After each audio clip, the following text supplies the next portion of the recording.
Well, it's October 19th in Singapore, and here at the channel, we just wanted to take a break from our normal programming to reflect upon the life of a living legend. We want to honor and respect a living legend who was born on this day. And if any of you can guess who he is a great investor. He's a prolific author who's written many books that have informed my investing and my views in life in general. And he's a person with whom we've had the great fortune of having 3 interviews on this channel. Today is the birthday of James Beland Rogers. Jim Rogers.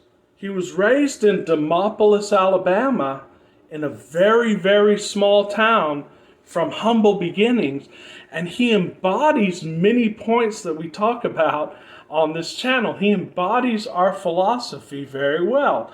He went out as a very young man. He's an intuitive investor. He knows how to spot cycles. He knows how to spot trends. He knows how to read companies. He knows how to read people. And he's been very successful, of course, for a few years. He had 4,000% returns. He invested in the quantum fund with George Soros in the 70s and 80s. And he's been traveling. He's been teaching in economics and in investing for a long time. Of course, he's a very well-known pundit. He amazingly called, of course, the mortgage bust, the mortgage crisis in this country in 2008, before hardly anyone else saw it coming. Of course, those who were well-schooled in the Austrian view of economics saw it coming. Jim Rogers was one of those people on the quote-unquote street, so to speak, in the real world, who called this very well. And of course, we have inflation in the world right now. The U.S. government and the British government have been lying about inflation. We do have inflation. Everybody watching this show who does his own shopping knows that prices have been and are going up. The more they print money, the worse it's going to be. I mean, this is a disastrous policy which the United States Central Bank is pursuing, and it's going to be bad for all of us down the road. And when I say all of us, I don't mean just Americans. It's going to be bad for the whole world. And said, you're doing it wrong. You've got to let people go bankrupt. You've got to clean out the system. The Japanese didn't do it.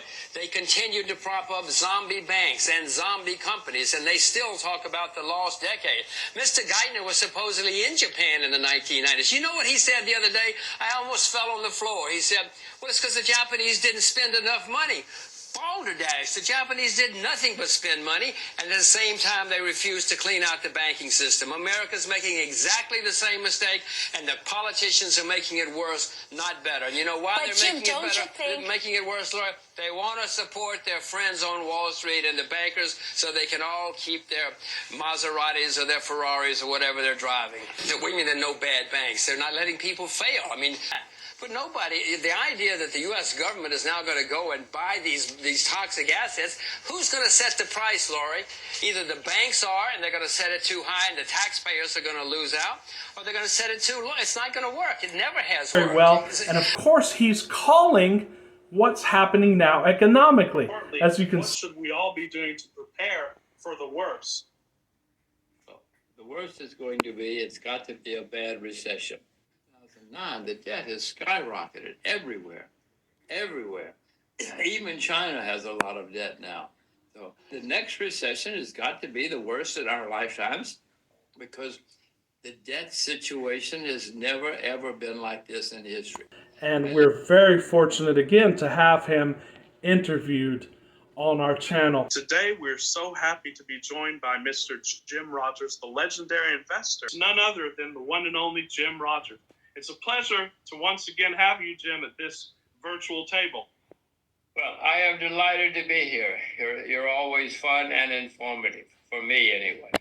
Jim, I wanted to just wish you a very happy birthday. I hope you're having a great time there in Singapore.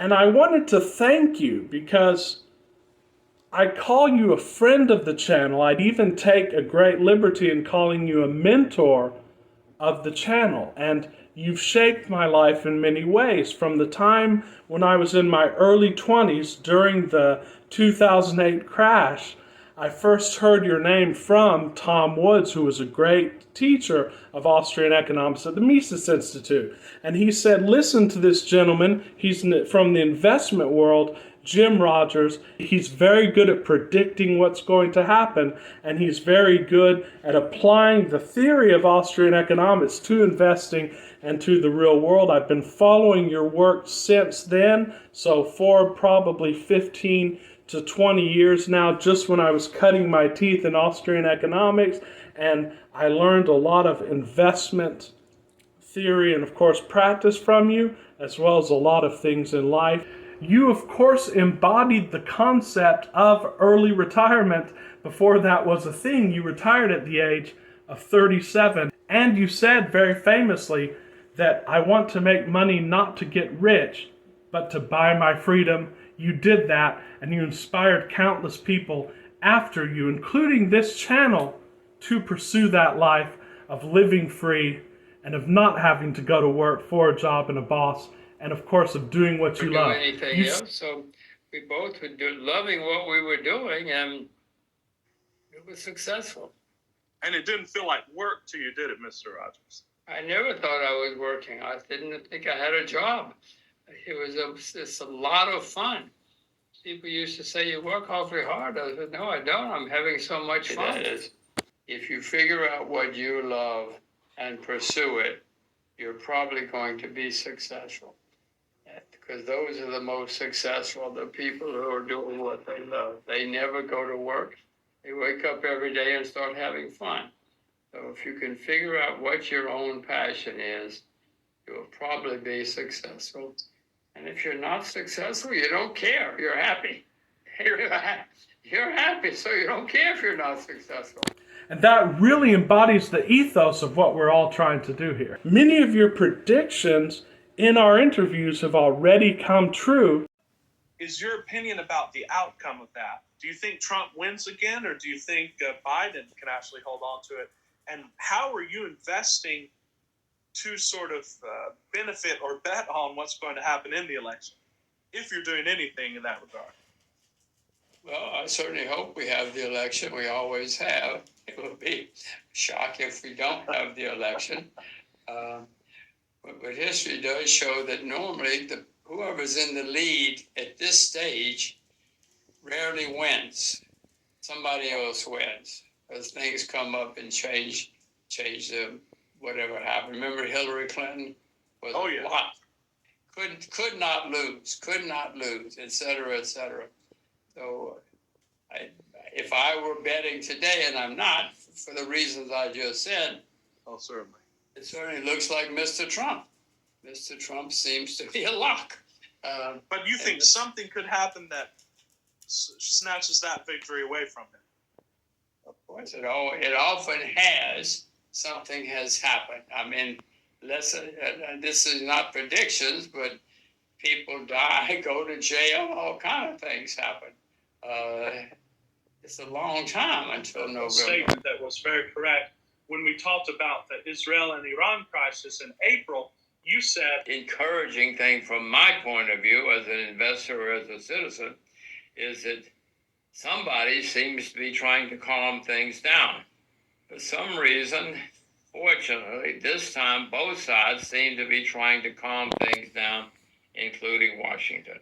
My perception is things are not going to be as bad as they could be. And I mean, if you watch the oil market's a good indicator. The oil market knows more than I do about what's happening in the Middle East. The oil market knows more than all of us, and the oil market is not going crazy, fortunately. It seems that there's a little more restraint this time than ever before. Again. And that happened while everyone else was saying, we're going to World War III.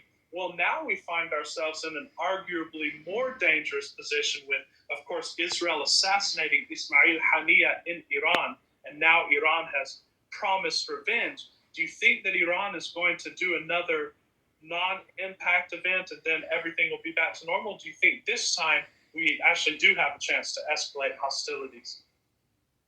Well, we always have a chance to upgrade hostilities, especially with the people who are politicians around the world, all over the world. That's what we've often had. We've had some really crazy wars in history, and in nearly every one of the wars, after a few months, people say, how did we get into this stupid war? And the problem is, because of egos and circumstances, it's hard to end a war until it's just devastation. If there's devastation, of course you can end a war. I see all of the signs that have happened before earlier wars. If you look back at 1912, say, I look around, and they always start with small wars that people ignore. People say, "I don't worry about that. That's insignificant." Unfortunately, historically, those insignificant things that people don't worry about lead to more and more problems. And I mean, I certainly see what's happening now, and I worry that this is going to escalate.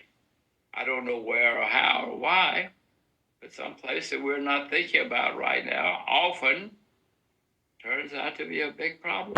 So again, just profoundly want to send you good wishes, and I hope that we get to celebrate many more birthdays with you. I hope one day that I can sit down with you in Singapore and we could have a great discussion. So again, Jim, thank you so much for being a part of this channel. Thank you so much for teaching us what it means to be free, to live free, and to see the world through this rational lens.